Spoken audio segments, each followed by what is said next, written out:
How to delete Snapchat account. Hey guys, today in this video we will be talking about how you can delete your Snapchat account. So yeah, let's get started. So right now you can see I'm on my Snapchat account. So what I'm gonna do is I'm just gonna go into my profile section here, and from here I'm just gonna go on to the settings portion here, and down here I'm go down and come here to this known as account actions area. So from here what I'm gonna do is just I'm gonna click on this delete account. I'm gonna click here, and from here you can see it is logging me into the Snapchat web page.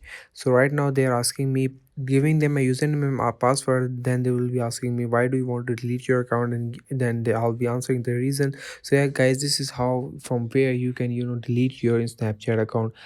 So I hope this answered your question, and if it did and you like this video, share this video with your friends, and subscribe to our YouTube channel. And the most important thing, hit that bell icon so you can get updates on all the things and all the tips and features about Instagram, Snapchat, on all the tricks that we share on our channel. So yeah guys, I'll catch you guys in the next video. Till then, take care and goodbye.